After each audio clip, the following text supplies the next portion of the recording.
Queridos amigos, estamos iniciando nuestra jornada en este jueves 7 de mayo. Ya quinto mes de este año 2026.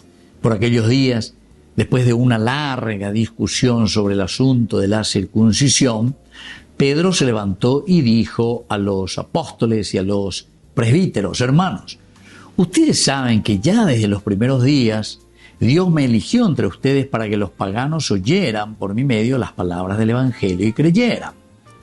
Mostró su aprobación dándoles el Espíritu Santo igual que a nosotros. No hizo distinción alguna, ya que purificó sus corazones con la fe. ¿Por qué quieren irritar a Dios imponiendo sobre los discípulos ese yugo que ni nuestros padres ni nosotros hemos podido soportar? Nosotros creemos que nos salvaremos por la gracia del Señor Jesucristo, del mismo modo que ellos. Queridos amigos, continúa esta discusión y esta problemática sobre la circuncisión, el signo externo y el verdadero cambio interior del hombre, la circuncisión del corazón. Página la ñande discusión con ave. Hay un grupo, y como siempre, ñandé umía yayujuta catete, ¿verdad? Porque todo grupo humano siempre, en una relación y en una discusión, se va encontrando ante dificultades, pensamientos, ideas. Pero, queridos amigos, aquí Pablo nos está presentando una revelación profunda de parte de Dios para su pueblo, para con nosotros.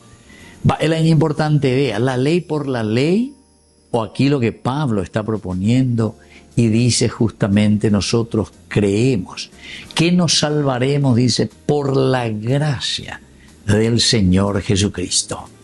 Es la gratia, gratis, de ahí viene en español gracia, latín peñandella europea lleva, peñandella me añandé, pero justamente para que después esa fuerza del Espíritu de Dios que nos transforma, como consecuencia se vea en nuestras acciones.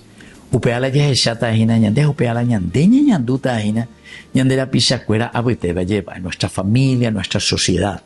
En la medida en que ñande ye tu ube ñande yarareje. Entonces vamos a vivir las normas. Da ahí con la leja las normas con ya yata anda ya podemos ver, no. Ustedes saben, queridos amigos, que en la medida en que circuncidamos el corazón y la vida y hacemos un camino de fe, ciertamente que viene también como consecuencia nuestro accionar externo. Oye, ¿por qué? Porque vamos a ser fieles cumplidores también de la ley, pero no la ley por la ley, sino que la ley como una aplicación de una verdadera conversión del corazón. Que la bendición de Dios descienda sobre cada uno de nosotros, el Padre y el Hijo y el Espíritu Santo. Amén.